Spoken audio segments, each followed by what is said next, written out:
द्वितीय पीयूसी छात्राओं को मेरा नमस्कार। आज आप लोगों के सामने मनु भंडारी द्वारा रचित आत्मकथा एक कहानी यह भी के अगले भाग को लेकर मैं चर्चा करूंगा। जो हम लोगों ने पिछली कक्षा में देखा, मनु भंडारी का बचपन जो है कैसा था और उनके कितने भाई बहन थे या कौन कौन से खेल खेला करती थी। उसके बाद सारे लोग घर से चले जाने के बाद बाहर कैसे उनके पिता उसे सारे राजनीतिक पार्टियों से मिलने के लिए कहते थे। इन सारे विषयों को लेकर हम लोगों ने चर्चा किया। हागाದ್ರೆ ನಾವೆಲ್ಲರೂ ನಿನ್ನೆಯ ತರಗತಿಯಲ್ಲಿ ಮನು ಭಂಡಾರಿಯ ಬಾಲ್ಯ ಯಾವ ರೀತಿಯಾಗಿತ್ತು, ಅದೇ ರೀತಿಯಾಗಿ ಯಾವ ಯಾವ ಆಟಗಳನ್ನು ಆಡ್ತಾ ಇದ್ರು, ಅಥವಾ ಅವರ ಸಹೋದರ ಸಹೋದರಿಯರು ಮನೆಯಿಂದ ಎಲ್ಲರೂ ದೂರಾದಾಗ ಯಾವ ರೀತಿ ಅವರ ತಂದೆ ಅವಳ ಜೊತೆ ಅಥವಾ ಅವಳ ಮೇಲೆ ಜವಾಬ್ದಾರಿಯನ್ನು ಕೊಡ್ತಾ ಇದ್ರು, ಅಂದ್ರೆ ರಾಜನೀತಿಕ ಪಕ್ಷಗಳ ಜೊತೆಗೆ ಯಾವ ರೀತಿಯಾಗಿ ಬೆರಿಬೇಕು ಅನ್ನುವಂಥದ್ದನ್ನ ಚರ್ಚೆಯನ್ನ ಮಾಡ್ತಾ ಇದ್ರು। ಇವೆಲ್ಲವನ್ನ ಚರ್ಚೆ ಮಾಡಿದ विषयಗಳನ್ನ तो मैं आगे आप लोगों के सामने चर्चा करूंगा उसकी 10वीं कक्षा को लेकर या उसकी पढ़ाई को लेकर। देखिए क्या हो जाता है, पेज नंबर जो है 34 है, 34ನೇ ಪುಟದಲ್ಲಿ ನೋಡಿ। तो दूसरा जो पैराग्राफ है, सो 10वीं कक्षा तक आलम यह था कि बिना किसी खास समझ के घर में होने वाली बहसें सुनती थी और बिना चुनाव किए बिना लेखक की अहमियत से परिचित हुए किताबें पढ़ती थी। आलम संसार जगतु खास विशेष अहमियत महत्ववाಗಿದೆ, बहसें चर्चा वादा। तो क्या हो जाता है, यहाँ पर 10वीं कक्षा तक मेरी पढ़ाई हुई और 10वीं कक्षा तक मेरी पढ़ाई हुई तो दुनिया की जो है रीति रिवाज पद्धति क्या थी, यानी वहां पर मैं 10वीं कक्षा तक घर में होने वाले राजनीतिक पार्टियों के बीच बहसें सुनती थी और उसी के साथ साथ मैं हिंदी विषय के लेकर या हिंदी के लेखकों को लेकर किताबें पढ़ती थी। लेकिन मुझे कौन सी लेखक की अहमियत कितनी है, महत्व कितना है पता नहीं रहता था। उसके बावजूद भी मैं बहुत सारी किताबों को पढ़ लिया करती थी। हाಗಾದ್ರೆ ಮನು ಭಂಡಾರಿ ಹೇಳ್ತಾ ಇದ್ದಾಳೆ ಏನಪ್ಪಾ ಅಂತಂದ್ರೆ 10ನೇ ತರಗತಿಯವರೆಗೆ ಈ ಸಂಸಾರದ ನಿಯಮ ಅಥವಾ ನನ್ನ ಮನೆಯ ನಿಯಮ ಯಾವ ರೀತಿಯಾಗಿತ್ತಪ್ಪ ಅಂತಂದ್ರೆ, ಯಾವುದೇ ಪಾರ್ಟಿಗಳು ಬರಲಿ ಮನೆಯಲ್ಲಿ ಅವೆಲ್ಲರ ವಾದವನ್ನ ನಾನು ಅಲ್ಲಿ ಕೇಳ್ತಾ ಇದ್ದೆ, ಚರ್ಚೆಯನ್ನ ಅಲ್ಲಿ ಕೇಳ್ತಾ ಇದ್ದೆ। ತದನಂತರ ಹಿಂದಿ ವಿಷಯದಲ್ಲಿ ಎಷ್ಟು ಲೇಖಕರಿದ್ದಾರೆ, ಯಾವುದೇ ಲೇಖಕರ ಮಹತ್ವವನ್ನ ತಿಳಿಯಲಾರದೆ ಹಾಗೆ ಪುಸ್ತಕಗಳನ್ನ ಓದುತ್ತಾ ಇದ್ದೆ। लेकिन सन 1945 में जैसे 10वीं पास करके मैं फर्स्ट ईयर में आई, हिंदी की प्राध्यापिका शीला अग्रवाल से परिचित हुआ। तो क्या हो जाता है, 1945 ईस्वी में जैसे ही मैं 10वीं जो कक्षा पार करके फर्स्ट ईयर में जो आती हूँ तो वहां पर मुझे शीला अग्रवाल का परिचय हो जाता है। अದೇ ರೀತಿಯಾಗಿ 1945ರಲ್ಲಿ ನಾನು 10ನೇ ತರಗತಿಯನ್ನ ಪಾಸ್ ಮಾಡಿ ಫಸ್ಟ್ ಇಯರಿಗೆ ಬಂದಾಗ ಏನಾಗ್ತಾ ಇದೆಯಪ್ಪ ಅಂತಂದ್ರೆ, ಅಂದ್ರೆ ನೇರವಾಗಿ 3 ವರ್ಷ ಇತ್ತು, तो लगातार 3 साल था 10वीं के बाद। ಹಾಗಾಗಿ ನಾನು ಫಸ್ಟ್ ಇಯರಿಗೆ ಬಂದಾಗ ನನಗೆ ಹಿಂದಿ ಪ್ರಾಧ್ಯಾಪಿಕಳಾದಂತ शीला अग्रवाल ಪರಿಚಯ ಆಗ್ತಾ ಇದೆ। सावित्री गर्ल्स हाई स्कूल जहां मैंने कहरा सीखा, 1 साल पहले ही कॉलेज बना था और वे इसी साल नियुक्त हुई थी। उन्होंने बाकायदा साहित्य की दुनिया में प्रवेश करवाया। बाकायदा इसे अंडरलाइन कीजिए, इसमें उपसर्ग है बादी ಕಾಯ್ದಾ। ಹಾಗಾದ್ರೆ ಬಾಕಾಯ್ದಾ ಅನ್ನುವಂಥದ್ದು ಇಲ್ಲಿ ಬಾ ಅನ್ನುವಂಥದ್ದು ಉಪಸರ್ಗ ಇದೆ, ಹಾಗಾಗಿ ಅದನ್ನ ಅಂಡರ್ಲೈನ್ ಮಾಡ್ಕೊಳ್ರಿ। तो क्या हो जाता है, जो सावित्री गर्ल्स हाई स्कूल में मैं वहां पर 10वीं कक्षा पार किया या हाई स्कूल की पढ़ाई की, कहरा यानी जो क से लेकर ह तक वर्णमाला सीख लिया और उसी के साथ साथ मैं साहित्य की दुनिया में प्रवेश किया। और वहां पर जो शीला अग्रवाल थी, उन्होंने मुझे साहित्य के जो भी लेखक थे, उनके जो महत्व लेखक रहते थे, उनकी किताबों को वहां पर मुझे चुनकर दिया करती थी। हागाದ್ರೆ ನಾನು ಸಾವಿತ್ರಿ ಗರ್ಲ್ಸ್ ಹೈಸ್ಕೂಲ್ ನಲ್ಲಿ ಕಕಾರ ಕದಿಂದ ಹಾದವರೆಗೆ ಏನು ವರ್ಣಮಾಲೆಯನ್ನ ಕಲ್ತಿದ್ದೆ, ಅಥವಾ ಅದೇ ರೀತಿಯಾಗಿ ಅಲ್ಲಿ ನಾನು ಬಳ್ಳಿಗಳನ್ನ ಕಲ್ತಿದ್ದೆ. ಎಲ್ಲವನ್ನ ಕಲಿತ ಮೇಲೆ ನನ್ಗೇನಾಗ್ತಾ ಇದೆ, ಅಲ್ಲಿ ನಾ ಹೈಸ್ಕೂಲ್ ಅನ್ನ ಕಲಿಯುವಾಗ ಅದಕ್ಕಿಂತ ಮೊದಲು ಒಂದು ವರ್ಷದಲ್ಲಿ ಈ ಕಾಲೇಜ್ ಏನಾಗಿತ್ತು ಪ್ರಾರಂಭವಾಗಿತ್ತು. ಅಲ್ಲಿ ಹೊಸದಾಗಿ ಆಯ್ಕೆಯಾದಂತಹ ಶೀಲಾ ಅಗ್ರವಾಲ್ ನನಗೆ ಹಿಂದಿ ಸಾಹಿತ್ಯದ ಪ್ರಮುಖ ಲೇಖಕರು ಯಾರ್ಯಾರಿದ್ದಾರೆ ಅವರೆಲ್ಲರ ಪುಸ್ತಕಗಳನ್ನ ಏನ್ ಮಾಡ್ತಾ ಇದ್ದಾರೆ, ಆಯ್ಕೆ ಮಾಡಿ ಕೊಡ್ತಾ ಇದ್ದಾರೆ. ಮಾತ್ರ पढ़ने को चुनाव करके पढ़ने में बदला, खुद चुन चुनकर किताबें दी, पढ़ी हुई किताबें पर बहसे की तो 2 साल बीतते न बीते साहित्य की दुनिया शरद प्रेमचंद से बढ़कर जैनेन्द्र, आज्ञेय, यशपाल, भगवती चरण वर्मा तक फैल गई और फिर तो फैलती ही चली गई। तो क्या जाता है यहाँ पर मनु भंडारी बताती है, जैसे शीला अग्रवाल जो है मुझे हर एक किताब को चुनकर देती थी, तो मैं 2 साल तक साहित्य की दुनिया मुझे ऐसी लगी, मुझे साहित्य में बहुत रुचि पैदा होने लगी और मुझे हिंदी के प्रमुख लेखक शरद चंद्र हो या प्रेमचंद हो या जैनेन्द्र हो, अग्नि हो, यशपाल हो, भगवती चरण वर्मा, ऐसे अलग अलग प्रमुख लेखक मुझे की पहचान हो गई। और मैं 2 साल तक शीला अग्रवाल से उन लेखकों को लेकर, उन लेखकों के लेखनों को लेकर चर्चा करती थी, बहसें करती थी। तो मुझे 2 साल कैसे बीत गए पता ही नहीं चला। ಹಾಗಾದ್ರೆ ಮನು ಭಂಡಾರಿ ಹೇಳ್ತಾ ಇದ್ದಾಳೆ ಏನಪ್ಪಾ ಅಂತಂದ್ರೆ, 2 ವರ್ಷ ಯಾವ ರೀತಿಯಾಗಿ ಶೀಲಾ ಅಗ್ರವಾಲ್ ನನಗೆ ಸಾಹಿತ್ಯದ ಪರಿಚಯವನ್ನ ಕೊಡ್ತಾ ಇದ್ದಾಳಪ್ಪ ಅಂತಂದ್ರೆ, ಆ ಸಾಹಿತ್ಯದಲ್ಲಿ ನಾನು ಯಾವ ರೀತಿಯಾಗಿ ಮಹತ್ವದ ಲೇಖಕರ ಬಗ್ಗೆ ಅಧ್ಯಯನ ಮಾಡಿದೆ ನನಗೆ ಗೊತ್ತಾಗ್ಲೇ ಇಲ್ಲ. ಯಾಕಂದ್ರೆ 2 ವರ್ಷದಲ್ಲಿ ಎಲ್ಲ ಸಾಹಿತ್ಯದಲ್ಲಿರುವಂತಹ ಪ್ರಮುಖ ಲೇಖಕರಾದಂತಹ ಪ್ರೇಮಚಂದ್ ಇರ್ಬೋದು, ಶರತ್ ಚಂದ್ ಇರ್ಬೋದು, ಜೈನೇಂದ್ರ ಇರ್ಬೋದು, ಆಜ್ಞೆ ಇರ್ಬೋದು, ಯಶಪಾಲ್ ಇರ್ಬೋದು, ಭಗವತಿ ಚರಣ ವರ್ಮ ಇರ್ಬೋದು, ಇಂಥ ಪ್ರಸಿದ್ಧ ಲೇಖಕರು ಎಲ್ಲರ ಜೊತೆ ನಾನು ಏನ್ ಮಾಡಿದೆಪ್ಪ ಅಂತಂದ್ರೆ ಅಲ್ಲಿ ಎಲ್ಲರ ಲೇಖನಗಳನ್ನ ಓದಿದೆ. ಆಗ ಆ 2 ವರ್ಷ ಶೀಲಾ ಅಗ್ರವಾಲ್ ಜೊತೆ ವಾದವನ್ನ ಮಾಡ್ತಾ ಯಾವ ರೀತಿಯಾಗಿ ಆ 2 ವರ್ಷಗಳು ಕಳೆದೋದು ಅನ್ನುವಂಥದ್ದು ನನಗೆ ಗೊತ್ತಾಗ್ಲಿಲ್ಲ.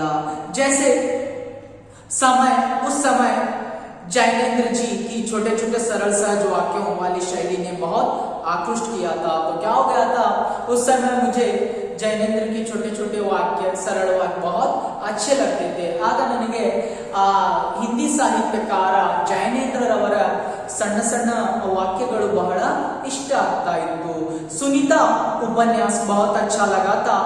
आगे जी का उपन्यास शेखर एक जीवनी पढ़ा जरूर, पर उस समय वह मेरी समझ के सीमित दायरे में समा नहीं पाया. समा नहीं पाना, समर्थ न कर लेना, न समर्थिಸಿಕೊಳ್ಳಕ್ಕೆ ಆಗಲಾರದಂತದ್ದು. तो क्या हो जाता है, मैंने सुनीता उपन्यास पढ़ा, मुझे बहुत अच्छा लगा, और आग्नेय जी का शेखर एक जीवनी पढ़ा, लेकिन मैं पढ़ा जरूर आग्नेय जी का उपन्यास शेखर एक जीवनी, लेकिन मेरे दिमाग से वह कभी भी समा नहीं पाया. मतलब मैं उस उपन्यास के विषय को समझ नहीं पाई. ಹಾಗಾದ್ರೆ ಏನ್ ಹೇಳ್ತಾ ಇದ್ದಾಳೆ, ನಾನು ಸುನೀತಾ ಕಾದಂಬರಿಯನ್ನ ಓದಿದೆ, ಹೌದಾ, ಅದು ನನಗೆ ಬಹಳ ಇಷ್ಟವಾಯ್ತು. ಆದರೆ ಆಜ್ಞೆರವರು ಬರೆದಂತಹ ಶೇಖರಿ ಜೀವನಿಯು ಒಂದು ಕಾದಂಬರಿಯನ್ನ ಓದಿದೆ, ಆದರೆ ಆ ಕಾದಂಬರಿ ನನಗೆ ಅರ್ಥವಾಗಲಿಲ್ಲ, ನನ್ನ ಸಮರ್ಥಿಸಿಕೊಳ್ಳಲಿಕ್ಕೆ ಆಗಿಲ್ಲ. ಅಂದ್ರೆ ಅದರಲ್ಲಿ ಏನು ವಿಷಯ ಇದೆ ನನಗೆ ಗೊತ್ತಾಗ್ಲಿಲ್ಲ, ಆದ್ರೂ ಸಹಿತ ಅದನ್ನ ಓದಿದೆ. कुछ सालों बाद नदी के तीर पड़ा तो उसने मन को इस कदर बांधा कि उसी चौक में शेखर को फिर से पड़ गई. इस बार कुछ समझ के साथ देखिए, अगर शेखर एक जीवनी मुझे पसंद नहीं आया तो मैंने फिर से नदी के द्वीप को पढ़ा, नदी के द्वीप उपन्यास को पढ़ा, तो वहां पर फिर से मुझे समझ आ गया और मैं फिर उसी खुशी में शेखर एक जीवनी पढ़ लिया. ಹಾಗಾದ್ರೆ ಮತ್ತೊಂದು ಕಾದಂಬರಿಯಾದಂತಹ ಆ ನದಿಗೆ ದೀಪನ ಓದಿದೆ, ಆದ್ರೆ ಬಹಳಷ್ಟು ಅರ್ಥ ಆಯ್ತು ನನಗೆ. ತದನಂತರ ಅದೇ ಸಂತೋಷದಲ್ಲಿ ನಾನೇನ್ ಮಾಡಿದೆ, ಮತ್ತೊಂದು ಸಾರಿ ಆ ಶೇಖರಿ ಜೀವನಿ ಕಾದಂಬರಿಯನ್ನ ಓದಿದೆ, ಬಹಳಷ್ಟು ಅರ್ಥಗರ್ಭಿತವಾಗಿ ಓದಿದ್ದೀನಿ. तो वहां पर यह शायद मूल्यों के मंथन का युग था. पाप पुण्य, नैतिक अनैतिक, सही गलत की बनी बनाई धारणाओं के आगे प्रश्न चिन्ह ही नहीं लग रहे थे, उन्हें ध्वस्त भी किया जा रहा था. तो क्या हो जाता है वहां पर मंथन यानी जो कम होना, कड़मे आಗುವಂತದ್ದು, मूल्य जो मौल्य होते हैं, मौल्यಗಳು ಅಂತ ಹೇಳಿ ಕರೀತಾ ಇದ್ದೇವೆ. तो ध्वस्त नाशोचन, नाशವಾಗುವಂತದ್ದು. मनु भंडारी बताती है, जैसे ही मैं सारे उपन्यासों को पढ़ रही थी या लेखकों का परिचय ले रही थी, उसी समय मुझे पता चला आजकल समाज में लोग अपने जीवन के मूल्यों को भूल रहे हैं, कम हो रहे हैं. कौन से मूल? पाप और पुण्य. पाप क्या है, पुण्य क्या है, नैतिक और अनैतिक, सही गलत क्या है, ऐसी जो सारे मूल्यों को लेकर क्या हो रही थी, वहां पर सारे मूल्यों के आगे प्रश्न चिन्ह ही लग रहे थे और उसी के साथ साथ उन्हें नाश भी किया जा रहा था. ಹಾಗಾದ್ರೆ ನನಗೆ ಅವೆಲ್ಲ ಕಾದಂಬರಿಗಳನ್ನು ಓದಿದಾಗ ಒಂದು ಮಾತ್ರ ಅರ್ಥ ಆಗುತ್ತೆ, ಈಗಿನ ಕಾಲದಲ್ಲಿ ಏನು ನಾವು ಜೀವನದ ಮೌಲ್ಯಗಳನ್ನ ಮರಿತಾ ಇದ್ದೇವೆ. ಏನು ಪಾಪ ಪುಣ್ಯ ಇದೆ ಅಥವಾ ಸರಿ ತಪ್ಪು ಇದೆ, ನೈತಿಕ ಅನೈತಿಕತೆ, ಇವುಗಳಲ್ಲಿ ವ್ಯತ್ಯಾಸವೇ ನಮಗೆ ಗೊತ್ತಾಗಲಾರದ ಹಾಗೆ ಇದೆ. ನಾವೇನ್ ಮಾಡ್ತಾ ಇದ್ದೇವೆ, ಕೆಟ್ಟ ಕೆಲಸಗಳನ್ನ, ಪಾಪ ಇರ್ಬೋದು, ಅನೈತಿಕತೆ ಇರ್ಬೋದು, ತಪ್ಪು ಇರ್ಬೋದು, ಇವೇ ನಡೀತಾ ಇದ್ದಾವೆ ಹೊರತು ಪುಣ್ಯ, ನೈತಿಕತೆ, ಸಹಿ ಸತ್ಯ ನಡೀತಾ ಇಲ್ಲ. ಇವುಗಳ ಮುಂದೆ ಇವೆಲ್ಲ ಮೌಲ್ಯಗಳನ್ನ ನಾಶ ಮಾಡ್ತಾ ಇದ್ದೀವಿ ಅನ್ನುವಂತ ಮಾತನ್ನ ಹೇಳ್ತಾ ಇದ್ದಾಳೆ. इसी संदर्भ में जैनेन्द्र का त्याग पत्र, भगवती बाबू का चित्रलेखा पढ़ा और शीला अग्रवाल के साथ लंबी लंबी बहसें करते हुए उस उम्र में जितना समझ सकती थी समझा. तो क्या हो गया, फिर से जैनेन्द्र का जो त्याग पत्र, भगवती बाबू का चित्रलेखा पढ़ा और मैं शीला अग्रवाल के साथ बात करते करते वहां पर मेरी जो कॉलेज की पढ़ाई, 2 साल की जो पढ़ाई कैसे बीत गई पता ही नहीं चला. ಹಾಗಾದ್ರೆ ಅದೇ ವೇಳೆಗೆ ಮತ್ತೆ ಜೈನೇಂದ್ರವರು ಬರೆದಂತಹ ತ್ಯಾಗಪತ್ರ ಇರಬಹುದು, ಭಗವತಿ ಬಾಬುರವರು ಬರೆದಂತಹ ಚಿತ್ರಲೇಖ ಇರಬಹುದು, ಇವೆಲ್ಲವನ್ನ ಓದಿದ ಮೇಲೆ ಏನಾಯ್ತಪ್ಪ ಅಂತಂದ್ರೆ ಆ ಶೀಲಾ ಅಗ್ರವಾಲ ಜೊತೆ ಆ ಕಾದಂಬರಿಯ ಬಗ್ಗೆ, ಅವರು ಬರೆದಂತಹ ಲೇಖನಗಳ ಬಗ್ಗೆ ನಾನು ವಾದವನ್ನ ಮಾಡಿದೆ. ವಾದ ಮಾಡ್ತಾ ಮಾಡ್ತಾ ಯಾವ ರೀತಿಯಾಗಿ ಆ 2 ವರ್ಷಗಳು ಕಳೆದೋದು ಅನ್ನುವಂಥದ್ದು ನನಗೆ ಗೊತ್ತಾಗ್ಲಿಲ್ಲ. शीला अग्रवाल ने साहित्य का दायरा ही नहीं बढ़ाया था, बल्कि घर की 4 दीवारी के बीच बैठकर देश की स्थितियों को जानने समझने का जो सिलसिला पिताजी ने शुरू किया था, उन्होंने वहां से खींचकर उसे भी स्थितियों की सक्रिय भागीदारों में बदल दिया. तो क्या हो जाता है, मेरी जो प्राध्यापिका थी हिंदी की शीला अग्रवाल, वह केवल साहित्य की दुनिया में ही नहीं उतारा.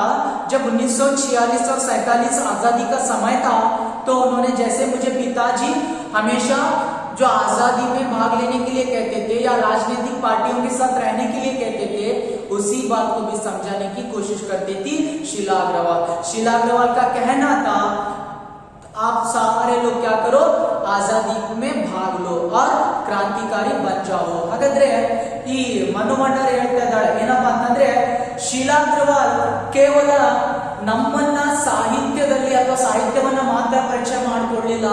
1946 ಮತ್ತು 47ರಲ್ಲಿ ನಡೆದಂತ ಅಥವಾ ಏನು ಆಗ ಸ್ವಾತಂತ್ರ್ಯದ ಸಮಯ ಇತ್ತು, ಆ ಚಳುವಳಿಯಲ್ಲಿ ಭಾಗವಹಿಸಲಿಕ್ಕೆ ಯಾವ ರೀತಿಯಾಗಿ ನನ್ನ ತಂದೆ ಪ್ರೇರಣೆಯನ್ನ ನೀಡ್ತಾ ಇದ್ರು, ಅದೇ ರೀತಿಯಾಗಿ ಅವಳು ಸಹಿತ ಆ ಸ್ವಾತಂತ್ರ್ಯ ಆಂದೋಲನದಲ್ಲಿ ಭಾಗಿಯಾಗಲಿಕ್ಕೆ सहकरिस्ता इದ್ರು. सन 1946 और 47 के वे स्थितियां, उसमें वैसे भी घर में बैठे रहना संभव था भला. देखिए क्या हो जाता है, 1946 और 47 का समय था, वहां पर कोई भी या लड़का हो लड़की, कोई मनुष्य घर में बैठना असंभव था. ಹಾಗಾದ್ರೆ 1946-47ರ ಸಮಯ ನಮಗೆ ಆ ಬ್ರಿಟಿಷರು ಸ್ವಾತಂತ್ರ್ಯ ಕೊಡುವಂತ ಸಮಯವಾಗಿತ್ತು. ಹಾಗಾಗಿ ಮನು ಭಂಡಾರಿ ಹೇಳ್ತಾ ಇದ್ದಾರೆ, ಆ 46 ಮತ್ತೆ 47ರ ಸಮಯದಲ್ಲಿ ನಾವು ಯಾರು ಮನೆಯಲ್ಲಿ ಕೂಡುವ ಹಾಗೆ ಇರಲಿಲ್ಲ. तो क्या चल रहा था, प्रभात फेरियां, हड़तालें, जुलूस, भाषण, हर शहर का चरित्र था. तो क्या है, प्रभात फेरियां चल रही थी, हड़तालें चल रही थी, जुलूस चल रहा था, भाषण, ये जो सारे हर शहर में चल रहा था. प्रभात फेरी इरಬಹುದು, हड़ताले, सत्याग्रह इरಬಹುದು, जुलूस ಮೆರವಣಿಗೆ ಇರಬಹುದು, ಭಾಷಣ ಇರಬಹುದು, ಇದು ಪ್ರತಿಯೊಂದು ನಗರದ ಚರಿತ್ರೆಯಾಗಿತ್ತು. पूरे दमकम और जोश खरोश के साथ इन सबसे जुड़ना हर युवा का उन्माद। देखिए दमकम जोश के साथ, शक्ति के साथ, जोश खरोश यानी बहुत जोश के साथ, उत्साह के साथ, बड़ा गट्टी ध्वनिಯಲ್ಲಿ उन्माद योग्यता सामर्थ्य जो क्या हो जाता है, जो भी भारत में युवा थे हमेशा उस 1946-47 की आजादी में दमकम जोश खरोश के साथ उसमें भाग लेने के लिए, अपने सामर्थ्य को दिखाने के लिए उनको एक समय था। ಹಾಗಾದ್ರೆ 46 ಮತ್ತೆ 47ರಲ್ಲಿ ಏನಾಗ್ತಾಯಿದೆಪ್ಪ ಅಂತಂದ್ರೆ ಮನು ಭಂಡಾರಿ ಹೇಳ್ತಾ ಇದ್ದಾರೆ, ಯಾವುದೇ ರೀತಿಯಾಗಿರಬಹುದು ಅಥವಾ ಯಾವುದೇ ಒಂದು ತರುಣಿಯರಿರಬಹುದು, ಅವರು ತಮ್ಮ ಶಕ್ತಿ ಸಾಮರ್ಥ್ಯದ ಜೊತೆಗೆ ತನ್ನ ಸಾಮರ್ಥ್ಯವನ್ನು ತೋರಿಸಿಕೊಳ್ಳಲಿಕ್ಕೆ ಈ ಒಂದು ಸ್ವಾತಂತ್ರ್ಯ ಚಳವಳಿ ಒಂದು ಪ್ರಮುಖವಾದಂತಹ ಸಮಯವಾಗಿತ್ತು। ಹಾಗಾಗಿ ನಾವೆಲ್ಲರೂ ಆ ಸ್ವಾತಂತ್ರ್ಯ ಆಂದೋಲನದಲ್ಲಿ ಧುಮುಕ್ತಾ ಇದ್ದೀವಿ। मैं भी युवा थी और शीला अग्रवाल की जोशीली बातों ने रंगों में बहते खून को लावे में बदल दिया। जोशीली, उत्साह, लावा, आग, बेंकी। तो क्या हो जाता है, मैं भी युवा थी और मुझे भी शीला अग्रवाल का वहां पर बहुत क्या हो गया था, प्रभाव था और उसके बातों ने मेरे जो बहते खून को लावे में बदल दिया था, आग में बदल दिया था। ಅದೇ ರೀತಿಯಾಗಿ ಏನಾಗ್ತಾ ಇದೆಯಪ್ಪ ಅಂತಂದ್ರೆ ನಾನು ಸಹಿತ ತರುಣಿಯಾಗಿದ್ದೆ। ಹಾಗಾದ್ರೆ ಶೀಲಾ ಅಗ್ರವಾಲ್ ಯಾವ ರೀತಿಯಾಗಿ ತನ್ನ ಮಾತಿನಿಂದ ನಮ್ಮ ಮೇಲೆ ಉತ್ಸಾಹವನ್ನ ಪ್ರಭಾವವನ್ನ ಬೀರಿದ್ಲು, ಕೇವಲ ಅವಳ ಮಾತುಗಳು ಆ ರಕ್ತ ಇದೆಯಲ್ಲ, ಆ ರಕ್ತವನ್ನ ಬೆಂಕಿಯಲ್ಲಿ ಪರಿವರ್ತನೆ ಆಗಲಿಕ್ಕೆ ಸಹಾಯಕ ಮಾಡಿತು। ಸ್ಥಿತಿ यह हुई कि एक बवंडर शहर में मचा हुआ था और एक घर में। तो क्या हो जाता है, बवंडर तूफान सुंटरगाड़ी, तो क्या हो जाता है, एक जो वहां पर घर में बवंडर मचा था मेरे पिताजी और एक शहर में यानी मैं थी। ಹಾಗಾದ್ರೆ ಒಂದೇನಾಯ್ತಪ್ಪ ಅಂದ್ರೆ ಮನೆಯಲ್ಲಿ ನನ್ನ ತಂದೆ ಏನ್ ಮಾಡ್ತಾ ಇದ್ರು, ಅವರು ಸಹಿತ ಸುಂಟರಗಾಳಿ ಹಾಗೆ ಎಲ್ಲ ಕಡೆ ಚಳುವಳಿ ಆಂದೋಲನವನ್ನ ಮಾಡ್ತಾ ಇದ್ರು, ಎಲ್ಲರಿಗೆ ಪ್ರೇರೇಪಿಸ್ತಾ ಇದ್ರು। ಈ ಕಡೆ ನಗರದಲ್ಲಿ ನಾನು ಆ ಶೀಲಾ ಅಗ್ರವಾಳ ಮಾತಿನಿಂದ ಪ್ರಭಾವಿತಳಾಗಿ स्वातंत्र्य आंदोलनದಲ್ಲಿ ಧುಮುಕಿದೆ। पिताजी की आजादी की सीमा यही तक थी कि उनकी उपस्थिति में आए लोगों के बीच उठूं बैठूं जानूं समझूं, हाथ उठा उठाकर नारे लगाती, हड़तालें करवाती, लड़कों के साथ शहरों की सड़कें नापती। लड़कों को अपनी सारी आधुनिकता के बावजूद बर्दाश्त करना उनके लिए मुश्किल हो रहा था, तो किसी को दी हुई आजादी के दायरे में चलना मेरे लिए। तो क्या हो जाता था, पिताजी का आग्रह क्या था, जो भी घर में पार्टियों के लोग आते हैं उनके साथ बैठो, समझो, केवल बाहर मत जाओ। ಹಾಗಾದ್ರೆ ನನ್ನ ತಂದೆ ಏನು, ಅವರ ಒಂದು ನಿಯಮ ಏನು, ಮನೆಯಲ್ಲಿ ಯಾವ ಪಾರ್ಟಿಗಳು ಬರ್ತವೆ, ಪಾರ್ಟಿಗಳ ಪಕ್ಷಗಳು ಬರ್ತವೆ, ಜನರು ಬರ್ತಾರೆ, ಅವರ ಜೊತೆ ಮಾತನಾಡಬೇಕು, ಯಾವುದೇ ರೀತಿಯಾಗಿ ಅವರು ಕೇಳುವಂತ ಅಥವಾ ವಿಚಾರ ಮಾಡುವಂತ ಏನು ಆಲೋಚನೆಗಳಿರ್ತವೆ ಅವುಗಳನ್ನ ಕೇಳಿ ಸುಮ್ಮನೆ ಕೂತ್ಕೋಬೇಕು, ಆದ್ರೆ ಮನೆ ಹೊರಗಡೆ ಹೋಗೋ ಆಗಿಲ್ಲ। ಯಾಕೆ, ಸಮಾಜದ ಜನರು ಬೈತಾರೆ, ಏನ್ ಮಾಡ್ತಾ ಇದ್ದಾನೆ ಭಂಡಾರಿ ತನ್ನ ಮಗಳನ್ನ ಹೊರಗೆ ಕಳಿಸ್ತಾ ಇದ್ದಾನೆ। तो क्या समझते हैं बाहर के लोग, भंडारी अपने बेटी को बाहर भेज रहा, इसलिए घर में रहना चाहते थे। हाथ उठा उठाकर नारे लगाती, लेकिन मनु ने क्या किया, हाथ उठा उठाकर नारे लगाती, ಕೈಯನ್ನ ಮೇಲೆ ಮಾಡಿ ಘೋಷಣೆಯನ್ನ ಕೂಗ್ತಾಳೆ, ಹಡ್ತಾಳೆ करवाती, सत्याग्रहವನ್ನ ಮಾಡಿಸ್ತಾಳೆ, लड़कों के साथ शहरों की सड़कें नापती। देखिए लड़कों के साथ जाकर सड़कों को नापती थी, ಆ ಹುಡುಗರ ಜೊತೆ ಹೋಗಿ ರಸ್ತೆಗಳನ್ನ ಅಳತೆಯನ್ನ ಮಾಡ್ತಾ ಇದ್ಲು। और सारी आधुनिकता के बावजूद बर्दाश्त करना उनके लिए मुश्किल हो रहा था, तो किसी की भी दी आजादी के दायरे में चलना मेरे लिए। तो क्या हो जाता है, मैं नारे लगाती थी या लड़कों के साथ घूमती थी, हड़तालें करवाती थी, ये जो सारा देखकर पिताजी को बर्दाश्त करना नामुमकिन हो रहा था। और जो पिताजी ने मुझे आजादी दी थी उनके दायरे में या घर में रहना मेरे लिए मुश्किल था। ಹಾಗಾದ್ರೆ ನಾನು ಘೋಷಣೆಯನ್ನ ಕೂಗ್ತಾ ಇದ್ದೆ, ಸತ್ಯಾಗ್ರಹವನ್ನ ಮಾಡಿಸ್ತಾ ಇದ್ದೆ, ಅದೇ ರೀತಿಯಾಗಿ ಎಲ್ಲ ಹುಡುಗರ ಜೊತೆ ಆಂದೋಲನವನ್ನ ಮಾಡ್ತಾ ಇದ್ದೆ। ಇವೆಲ್ಲವನ್ನ ನೋಡಿದ್ರೆ ನನ್ನ ತಂದೆಗೆ ಸಹಿಸಿಕೊಳ್ಳಿಕ್ಕೆ ಆಗ್ತಾ ಇಲ್ಲ। ಒಂದು ಕಡೆ ತಂದೆ ಕೊಟ್ಟಂತಹ ಏನು ನಿಯಮ ಇತ್ತು ಮನೆಯಲ್ಲಿರುವಂತದ್ದು, ಅದು ನನ್ನಿಂದ ಅಲ್ಲಿ ಇರ್ಲಿಕ್ಕೆ ಆಗ್ತಾ ಇರಲಿಲ್ಲ। जब रंगों में लहू की जगह लावा बहता हो तो सारे निषेध, सारी वर्जनाएं, सारा भय कैसे ध्वस्त हो जाता है। यह तभी जाना और अपने क्रोध से सबको तरतरा देने वाले पिताजी से टक्कर लेने का जो सिलसिला तब शुरू हुआ था। राजेंद्र से शादी की तब तक वह चलता ही रहा। देखिए तो क्या हो जाता है, शहर में खून को देख रही थी मैं, और उसी के साथ साथ जो सारी जगह स्वतंत्र आंदोलन की बातें चल रही थी, या पिताजी की इस समय पिताजी की जो भी वर्जनाएं थी, मतलब उनकी जो भी बातें थी, या वहां पर उनका जो भय था सारा नाश हो जाता है, और मेरे मन में भी उनका जो भय दूर हो जाता है। और उसी के साथ साथ हमेशा जो पिताजी सारे लोगों को डरा कर कमा देते थे घर वालों को, लेकिन मैंने उनसे टक्कर लेना शुरू किया। कब? जब मैं डॉक्टर राजेंद्र यादव से शादी की, विवाह किया। हाಗಾದ್ರೆ ತಂದೆಯವರು ಬಹಳಷ್ಟು ಎಲ್ಲರಿಗೆ ಬೈತಾ ಇದ್ರು ಅಥವಾ ಹೆದರಿಸ್ತಾ ಇದ್ರು. ಆ ಎಲ್ಲ ಭಯ ಹೆದರಿಕೆ ಯಾವಾಗ ದೂರ ಆಯ್ತಪ್ಪ ಅಂತಂದ್ರೆ, ನಾನು ಏನು ನಗರಗಳಲ್ಲಿ ಸ್ವಾತಂತ್ರ್ಯ ಆಂದೋಲನದ ಸಮಯದಲ್ಲಿ ಎಲ್ಲ ಕಡೆ ರಕ್ತವನ್ನ ನೋಡಿದೆ ಅಥವಾ ಘೋಷಣೆಗಳನ್ನ ಕೇಳಿದೆ. ಆ ಒಂದು ಸಮಯದಲ್ಲಿ ನಾನು ತಂದೆಯ ವಿರುದ್ಧವಾಗಿ ನಡೆದೆ. ಯಾಕಪ್ಪ ಅಂತಂದ್ರೆ, ನಾನು ರಾಜೇಂದ್ರ ಯಾದವ್ ಅವರಿಂದ ಮದುವೆಯನ್ನ ಆದಾಗ ನನ್ನೆಲ್ಲ ಆ ನಿಯಮಗಳು ದೂರ ಆದವು, ಅಥವಾ ನಾನು ತಂದೆಯ ವಿರೋಧವಾಗಿ ನಡೀತಾ ಇದ್ದೆ. ಯಾಕಂದ್ರೆ ನನಗೂ ಸ್ವಾತಂತ್ರ್ಯ ಆಂದೋಲನದಲ್ಲಿ ಭಾಗಿಯಾಗುವಂತಹ ಒಂದು ಅವಕಾಶ ಲಭಿಸ್ತಾ ಇದೆ.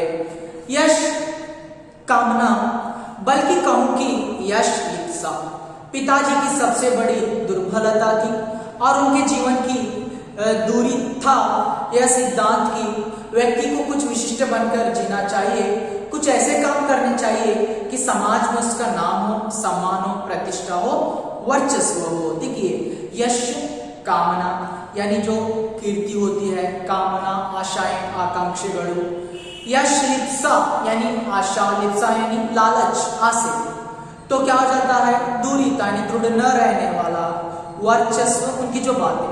तो हमारे पिताजी क्या करते थे, यश कामना, यश लिप्सा, ये जो उनकी जो दुर्बलता थी हमेशा क्या है यश कीर्ति को हासिल करना, उसके पीछे चले जाते थे. लेकिन उनका जो जीवन का नियम क्या था, आदमी को कोई विशिष्ट बनकर जीना चाहिए, अपने कीर्ति को बढ़ाना चाहिए, अपने सम्मान को बढ़ाना चाहिए, और समाज में अगर उसका गौरव होना है, सम्मान होना है, तो ऐसे अपनी कीर्ति को फैलाना उसका काम होना चाहिए. ये किसका सिद्धांत था?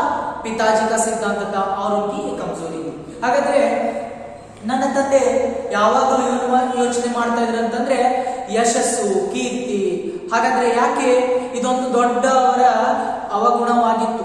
ಯಾಕಪ್ಪ ಅಂತಂದ್ರೆ ಅವರು ತನ್ನ ಕೀರ್ತಿ ಯಶಸ್ಸನ್ನ ಸಾಧಿಸಲಿಕ್ಕೆ ಎಲ್ಲರನ್ನ ಸಂದೇಹ ದೃಷ್ಟಿಯಿಂದ ನೋಡ್ತಾ ಇದ್ರು. ಹಾಗಾಗಿ ಅವರ ಸಿದ್ಧಾಂತ ಏನಾಗಿತ್ತು, ಪ್ರತಿಯೊಬ್ಬ ವ್ಯಕ್ತಿಯು ಸಮಾಜದಲ್ಲಿ ಸಮಾನತೆಯನ್ನ, ಗೌರವನ್ನ ಪಡಿಬೇಕಪ್ಪ ಅಂತಂದ್ರೆ, ಪ್ರತಿಷ್ಠೆಯನ್ನ ಪಡಿಬೇಕಂತಂದ್ರೆ ಅವನು ಏನ್ ಮಾಡ್ಬೇಕಾಗಿದೆ, ಜೀವನದಲ್ಲಿ ಬಹಳಷ್ಟು कीर्तियನ್ನ ಗಳಿಸಬೇಕು ಅನ್ನುವಂಥದ್ದು ಅವರ ಒಂದು ವಾಕ್ಯವಾಗಿತ್ತು. इसके चलते ही मैं तो एक बार उनके कोप से बच गई थी. एक बार कॉलेज से प्रिंसिपल का पत्र आया कि पिताजी आकर मिले और बताए कि मेरी गतिविधियों के कारण मेरे खिलाफ अनुशासनात्मक कार्रवाई क्यों न की जाए. खिलाफ विरोध गतिविधि बीता हुआ जो कार्रवाई, काम, कार्य. तो क्या हो जाता है, वहां पर जैसे पिताजी के कोप से मैं 2 बार बच गई थी, लेकिन एक बार क्या हो जाता है, कॉलेज से प्रिंसिपल का पत्र आ जाता है घर में, यानी आपकी बेटी मनु भंडारी कॉलेज में उसकी जो यहाँ पर रहन सहन अच्छा नहीं है, इसलिए आप लोग आकर या उसके विरोध में, उसके खिलाफ कोई अनुशासनात्मक यानी डिसिप्लिन जो होता है, शिष्टाचार जो होता है, कार्रवाई करो, कोई योजना बनाओ आपको बेटी के सुधारने के लिए. ಹಾಗಾದ್ರೆ ಮನು ಭಂಡಾರಿ ಹೇಳ್ತಾ ಇದ್ದಾಳೆ, ನನ್ನ ತಂದೆಯ ಕೋಪ ಯಾವ ರೀತಿಯಾಗಿತ್ತಪ್ಪ ಅಂತಂದ್ರೆ, ಅವರ ಕೋಪದಲ್ಲಿ ನಾನು ಒಂದು ಸಾರಿ ಬಂದಿದ್ದೆ, ಅಂದ್ರೆ ಸಿಕ್ಕಾಕೊಂಡಿದ್ದೆ. ಒಂದು ದಿನ ಕಾಲೇಜಿನಿಂದ ಪ್ರಿನ್ಸಿಪಲ್ ಪತ್ರವನ್ನ ಬರೀತಾ ಇದ್ದಾರೆ.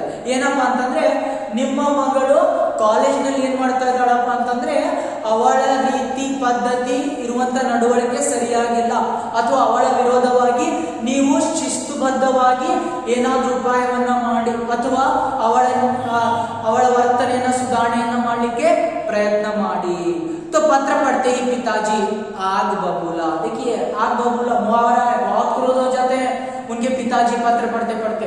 हागाದ್ರೆ ಅವರ ತಂದೆ ಪತ್ರವನ್ನು ಓದ್ತಾ ಓದ್ತಾ ಬಹಳ ಸಿಟ್ಟಿನಲ್ಲಿ ಬಂದ್ಬಿಡ್ತಾರೆ. ಯಾ ಲड़की मुझे कहीं मुंह दिखाने लायक नहीं रखेगी, पता नहीं क्या क्या सुनना पड़ेगा और वहां जाकर. तो देखिए ये जो लड़की बताती है, जो पिता बताते हैं, अरे ये जो लड़की है मुझे कहीं पर भी मुंह दिखाने लायक नहीं बनाएगी और मैं कॉलेज में जाकर क्या सुनना पड़ेगा. आरसी के लिए आ जाता है तो इसे अंडरलाइन कीजिए. ಹಾಗಾದ್ರೆ ಅವರ ತಂದೆ ಬೈತಾರೆ, ಈ ಪತ್ರವನ್ನು ಓದಿ ಈ ಹುಡುಗಿ ನನಗೆ ಕಾಲೇಜಿನಲ್ಲಿ ಹೋಗಿ ನಾನು ಇನ್ನು ಪ್ರಿನ್ಸಿಪಲ್ ಕಡೆಯಿಂದ ಯಾವ ಯಾವ ಮಾತುಗಳನ್ನ ಕೇಳಬೇಕು ಗೊತ್ತಿಲ್ಲ, ಹಾಗಾದ್ರೆ ಎಲ್ಲೂ ಸಹಿತ ನನಗೆ ಮುಖವನ್ನ ನೋಡಲಾರದ ಹಾಗೆ ಇವಳು ಮಾಡ್ತಾ ಇದ್ದಾಳೆ.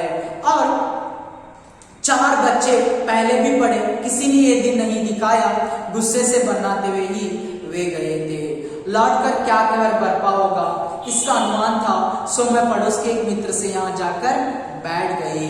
माँ को कह दिया कि लौट कर बहुत कुछ गुबार निकाल जाए तब बुलाना. गुबार गुस्सा, कहर बरपना यानी बहुत गुस्से से बात करना, भयंकरವಾಗಿ ಮಾತನಾಡುವಂತದ್ದು, बनाते गुस्से से. तो क्या हो जाता है, पिताजी पत्र पढ़ते पढ़ते बहुत गुस्से से चले गए थे और वहां पर आने के बाद कैसे मुझे डांटा पता नहीं क्यों, क्योंकि मैं अपनी माँ को कहकर चली गई थी, अरे माँ पिताजी जैसे ही आ जाएंगे उनका गुस्सा कम हो जाएगा तब मुझे बुलाना, कहकर मैं अपने पड़ोस की सहेली के घर में जाकर बैठ गई थी. ಆಗ ತಂದೆಯವರು ಪತ್ರವನ್ನ ಓದ್ತಾ ಓದ್ತಾ ಬಹಳ ಸಿಟ್ಟಾಗ್ತಾ ಇದ್ದಾರೆ. ಆದರೆ ತಂದೆ ಬಂದು ಕಾಲೇಜಿನಿಂದ ಯಾವ ರೀತಿಯಾಗಿ ವರ್ತನೆಯನ್ನ ಮಾಡಿದ್ರು ಗೊತ್ತಿಲ್ಲ. ಆದ್ರೆ ನಾನು ಮಾತ್ರ ಹೆದರಿ ನನ್ನ ಪಕ್ಕದ ಮನೆ ಗೆಳತಿಯ ಮನೆಯಲ್ಲಿ ಹೋಗಿ ಕುತ್ಕೊಂಡು ಏನ್ ಮಾಡಿದ್ದೀನಪ್ಪ ಅಂತಂದ್ರೆ ನನ್ನ ತಾಯಿಗೆ ಆದೇಶವನ್ನ ಮಾಡಿ ಹೋಗಿದ್ದೆ. ತಂದೆ ಬಂದು ಅವರ ಸಿಟ್ಟೆಲ್ಲ ಕಡಿಮೆ ಆದ್ಮೇಲೆ ನನ್ನನ್ನ ಏನ್ ಮಾಡ್ಬೇಕು, ನೀನು ಕರಿಬೇಕು. ಲೇಕಿನ್ ಜಬ್ ಮಾನೆ आकर कहा कि वे तो खुशी है, चली चल, तो विश्वास नहीं हुआ. तो माँ आकर बताती है, अरे वो बहुत खुश है, चलो चल, मुझे विश्वास ही नहीं हो रहा था. ಆಗ ತಾಯಿ ಬಂದು ನನ್ನನ್ನು ಕರೀತಾಳೆ, ಏನು ನಿನ್ನ ತಂದೆ ಬಹಳ ಸಂತೋಷದಲ್ಲಿದ್ದಾರೆ, ನೀನು ಮನೆಗೆ ಬರಬಹುದು. तो गई तो सही लेकिन डरते डरते. सारे कॉलेज की लड़कियों पर इतना रौब है तेरा, सारा कॉलेज तुम 3 लड़कियों के इशारे पर चल रहा है. देखिए वहां पर पिता बता रहे हैं, अरे पिता के सामने आकर मनु भंडारी खड़ी हो गई है, अरे सारे कॉलेज के ऊपर इतना रौब है तेरा, यानी तुम्हारे 3 लड़कियों के इशारे से कॉलेज चल रही, यानी तुम 3 लड़कियां मिलकर अगर सारे लोगों को बाहर डालते हो तो बाहर आना है हड़ताल के लिए, अगर अंदर भेजते हो तो अंदर आ जाना है. तो आपके लोगों आपकी वजह से प्रिंसिपल को कॉलेज चलाना मुश्किल हो गया है. ಹಾಗಾದ್ರೆ ತಂದೆಯ ಮುಂದೆ ಬಂದು ಮನ್ನು ಭಂಡಾರಿ ನಿಲ್ತಾ ಇದ್ದಾಳೆ. ಆಗ ಮನ್ನು ಭಂಡಾರಿಗೆ ತಂದೆ ಹೇಳ್ತಾರೆ, ನೀವು 3 ಜನ ಹುಡುಗಿಯರು ಕಾಲೇಜ್ನಲ್ಲಿ ಯಾವ ರೀತಿ ಇದ್ದೀರಪ್ಪ ಅಂತಂದ್ರೆ ಎಷ್ಟು ಅಲ್ಲಿ ರೌಬ್ ಅನ್ನ ಮಾಡ್ತಾ ಇದ್ದೀರಾ, ಅಂದ್ರೆ ರ್ಯಾಗಿಂಗ್ ಅನ್ನ ಮಾಡ್ತಾ ಇದ್ದೀರಪ್ಪ ಅಂತಂದ್ರೆ ನೀವು 3 ಜನ ಹೇಳಿದ್ರೆ ಎಲ್ಲ ಹುಡುಗಿಯರು ಬಂದು ಹೊರಗೆ ಸತ್ಯಾಗ್ರಹವನ್ನ ಮಾಡ್ಬೇಕು, ಆದ್ರೆ ಮತ್ತೆ ನೀವು 3 ಜನ ಹೇಳಿದ್ರೆ ಎಲ್ಲರೂ ಒಳಗೆ ಬಂದು ಕುತ್ಕೋಬೇಕು. ಹಾಗಾದ್ರೆ ನಿಮ್ಮಿಂದ ಆ ಕಾಲೇಜ್ನಲ್ಲಿ ಕಾಲೇಜ್ ಆಡಳಿತ ಮಂಡಳಿ ಇರ್ಬೋದು ಅಥವಾ ಪ್ರಿನ್ಸಿಪಲ್ಗೆ ಕಾಲೇಜ್ ನಡೆಸುವಂತದ್ದು ಕಷ್ಟವಾಗಿದೆ. प्रिंसिपल बहुत परेशान थी और बार बार आग्रह कर रही थी कि मैं तुझे घर बिठा लूं, क्योंकि वे लोग किसी तरह डरा धमका कर डांट डपट कर लड़कियों को क्लासों में भेजते हैं, और अगर तुम लोग एक इशारा कर दो कि क्लास छोड़कर बाहर आ जाओ तो सारी लड़कियां निकलकर मैदान में जमा होकर नारे लगाने लगती है. तुम लोगों के मारे कॉलेज चलाना मुश्किल हो गया है उन लोगों के लिए. तो उनके पिता बताते हैं, अरे जो प्रिंसिपल साहब थी बहुत परेशान हो गई है, क्योंकि जैसे प्रिंसिपल बता रही थी, यानी अगर जो आप लोग इशारा करते हैं तो सारी लड़कियां क्या करना पड़ता है, आपके इशारे से बाहर आना पड़ता है और आकर हड़तालें करवाती है.